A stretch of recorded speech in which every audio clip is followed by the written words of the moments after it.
Sir बाज़ औक़ात ये होता है कि वो उसको पढ़ के या मेहनत करके उन लॉज़ को समझ लेते हैं। लेकिन वो जो हमारा एग्ज़िस्टिंग लॉज़ इस मुल्क के अंदर चल रहे हैं, हमारे सिस्टम के अंदर चल रहे हैं, उनके साथ वो मैच नहीं करते। इसकी बेसिक क्या वजह हो सकती है? ये आपने बड़ी एक अहम बात की कि ये अलमिया है हमारे साथ और इसको बहुत हमारे जो सीनियर वकला हैं, इवन के जो जजेस हैं, जो तज्ज़िया निगार हैं, वो इस चीज़ को बड़ी तकलीफ़ के साथ जो है वो डिस्कस करते हैं। देखें, आपका जो मौजूदा एग्जिस्टिंग लॉज हैं सारे के सारे, ये ब्रिटिश गवर्नमेंट के बनाए हुए हैं। मैं आपको इसकी 2-3 मिसालें देता हूँ कि आपके जो बड़े-बड़े इंपॉर्टेंट लॉज हैं, उसमें आपका ताज़ीरात पाकिस्तान, पाकिस्तान पीनल कोड है, आपका कोड ऑफ क्रिमिनल प्रोसीजर है, ज़ाब्ता फौजदारी जिसे बोला जाता है, इस तरह ज़ाब्ता दीवानी है, कोड ऑफ सिविल प्रोसीजर है। इसी तरीके के साथ आपके जो स्पेसिफिक रिलीफ एक्ट है, आपका कॉन्ट्रैक्ट एक्ट है, ये 1872 का है, पाकिस्तान पीनल कोड 1860 का है, ठीक है। जो आपका कोड ऑफ क्रिमिनल प्रोसीजर है, ये 1898 का है। ये सारे के सारे लॉज हैं, अगर आप देखें तो ये सारे के सारे ब्रिटिश गवर्नमेंट के बनाए हुए कवानीन हैं, ठीक है। ब्रिटिश राज के बनाए हुए कवानीन हैं। ब्रिटिश राज ने ये कवानीन कब, किन हालात में और किन लोगों के लिए बनाए, इस चीज को जानना बड़ा जरूरी है। ब्रिटिश डेफिनेटली यहाँ पे एक नौआबादियाती निज़ाम था, कॉलोनियल सिस्टम था, हम उनके गुलाम थे। उन्होंने गुलामों को कंट्रोल करने के लिए जो है वो आपको लॉज यहाँ पे दिए। अब वो जो गुलाम कौम थी, उनके लिए वो कोई अच्छे और सेहतमंद लॉ तो नहीं होंगे, मौजूद नहीं होंगे। गुलामों को कंट्रोल करने के लिए जो उन्होंने लॉज बनाए, वो आज के दिन तक वैसे के वैसे ही हैं। जो एक बीमार एक मुआशरे की जो है वो अक्कासी करते हैं। और आप अगर उन लॉज को पढ़ें, अगर आप खास तौर पे जो आप पाकिस्तान पीनल कोड को पढ़ें, तो उसमें कई जो प्रोविजंस हैं अब इन्होंने आके वो डिलीट कर दी हैं।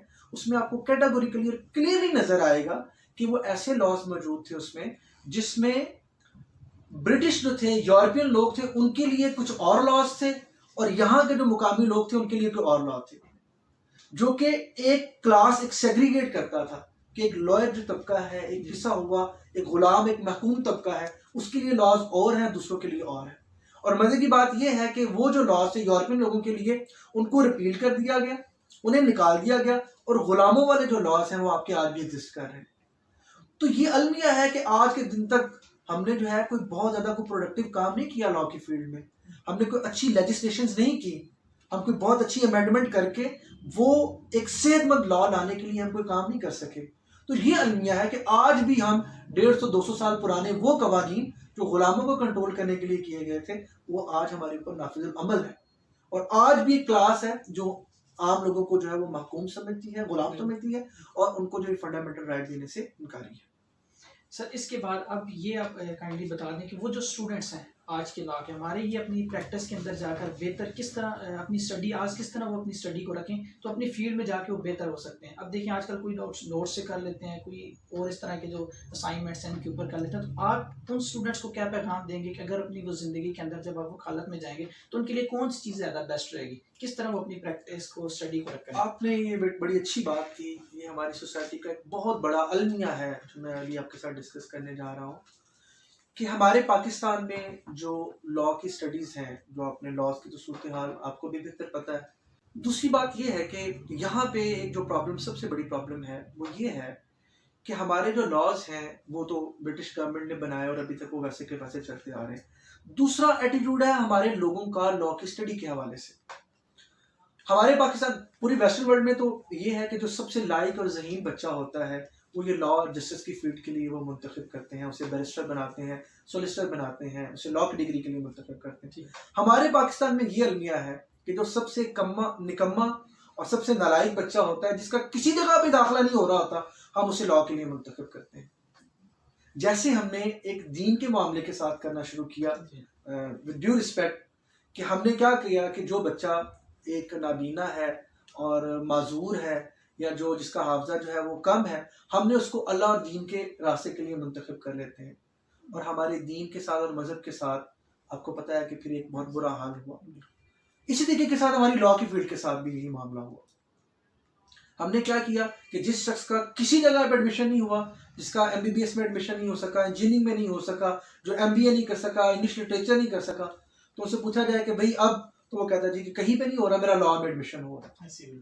तो सबसे पहला अलमिया ये है कि लॉ कभी हमारी फर्स्ट प्रेफरेंस नहीं रही, ना स्टूडेंट्स की फर्स्ट प्रेफरेंस रही है, ना हमारे इदारों की फर्स्ट प्रेफरेंस रही है। अब इसके बाद प्रॉब्लम जो है वो कहाँ से आ जाती है कि चले स्टूडेंट्स का एडमिशन हो गया, अब हमारी तालीमी इदारों ने जो एक रवायत बना ली वो ये थी कि आप सिर्फ कोई 10 सवाल तैयार करें, पूरा साल आप क्लासेस को अटेंड ना करें और चंद एक मखसूस नोट्स को जो है वो कंसल्ट करें और असाइनमेंट्स को करें और आखिर पे आप 10 सवाल को तैयार करके आप पेपर में बैठ जाएं, आप जो है वो लॉ पास कर दें। लॉ की डिग्री को पास करना कोई बहुत बड़ा इशू नहीं रहा कभी भी, और पाकिस्तान में तो बिल्कुल भी नहीं रहा, क्योंकि कभी भी ये एक प्रेफरेंस वाली डिग्री रही नहीं लोगों की। अब लोग जो है वो शौक के लिए जो है वो लॉ में नहीं आते, इसे एज अ कैरियर अडॉप्ट करने के लिए जो है वो प्रोफेशन में बहुत कम लोग आते हैं। जो आपका खास तौर पे पिछले 15-20 साल का जो एरिया अरसा रहा है, इसमें इस फील्ड के साथ जो है ये बहुत जुल्म किया गया। उसकी वजूहात क्या है कि लोग क्या करते हैं, साथ में कोई जॉब कर रहा होता है, पार्ट टाइम लॉ कॉलेज में एडमिशन लेता है और उसमें चंद एक नोट से तैयारी करके without of attending any single class वो पेपर देता है और वो पास कर लेता है। और कुछ लोग सिर्फ शौक के लिए कि मेरे नाम के साथ एडवोकेट लिखा हो, वो डिग्री को लेने को प्रेफरेंस करते हैं, उनको लॉ लर्न करने से कोई इंटरेस्ट नहीं होता। यही हमारा जो एटीट्यूड है ये हमारे इदारों में प्रिवेल करता रहा। हमारे इदारों ने क्या किया, हमारे इदारों ने जो है वो कुछ चंद एक नोट्स बनाए, चंद एक जो है वो असाइनमेंट बनाए और स्टूडेंट्स को दे दी।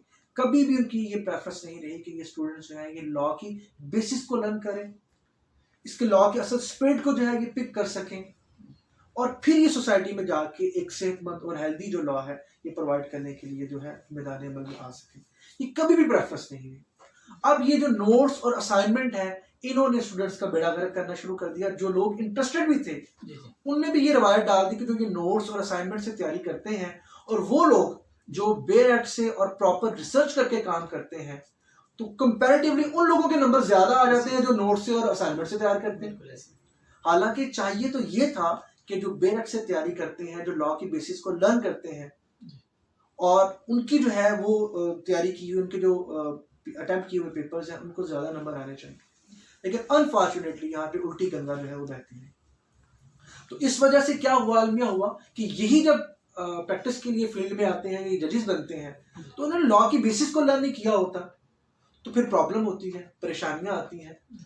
और जो इवन के इसकी मैं आपको मिसाल दे देता हूँ कि एलएलबी में तो चंद एक सब्जेक्ट्स हैं, ठीक है, आपने सीपीसी, सीआरपीसी, आपका पीपीसी है, ठीक है, लेकिन फर्स्ट करें आप फील्ड में आए, आपने अकाउंटेबिलिटी ऑर्डिनेंस अगर आ गया, इसके तो आपको नोट्स या असाइनमेंट्स नहीं मिलेंगे, तो प्रॉब्लम होनी शुरू होगी कि आपको फीड ये किया गया है कि आप नोट्स और असाइनमेंट से तैयारी करें। इसी तरीके के साथ अगर आपने एंटी टेररिज्म लॉ पढ़ना है, एंटी नारकोटिक्स का कोई लॉ पढ़ना है, उसके नोट्स और असाइनमेंट्स तो नहीं है। तो इस वजह से आके ये सिस्टम, आपके जो इदारे हैं जो आपको नोट्स और आपको असाइनमेंट्स पे लगाते हैं, ये आपका जो है वो बेड़ा गर्क करने का बाइस बनते हैं। अगर आप स्टार्ट में ही नोट्स की बजाय आप जो इसका सब्सटेंटिव और प्रोसीजरल जो बुनियादी लॉ है, अब बेर एक्ट है, अगर आप उनको कंसल्ट करें, उनको समझना शुरू करें, तो आपको ना सिर्फ वो लॉ समझ में आएंगे बल्कि जो दूसरे लॉ जो कि आपके एलएलबी का हिस्सा नहीं है, आपको वो लॉ भी जब कल को आप पढ़ेंगे तो आपको आसानी के साथ समझ में आ जाएंगे। तो स्टूडेंट्स को चाहिए कि ये असाइनमेंट्स और नोट्स के जो कल्चर से निकल के एक हेल्दी जो है वो लर्निंग एनवायरनमेंट में आए, जो बुनियादी लॉज हैं उनको कंसल्ट करें और बेर एक्ट्स को कंसल्ट करें, टीचर्स के साथ उनको डिस्कस करें और उनके अपने तौर पे जो है वो कोई रिसर्च वर्क और उसकी असाइनमेंट अपने तौर पे बनाएं, तो वो एक हेल्दी एक्टिविटी हो सकती है। किसी के बनाए हुए नोट्स और असाइनमेंट को कंसल्ट करके कभी भी आप एक प्रोडक्टिव काम जो है वो नहीं कर सकते। ठीक है। अच्छा।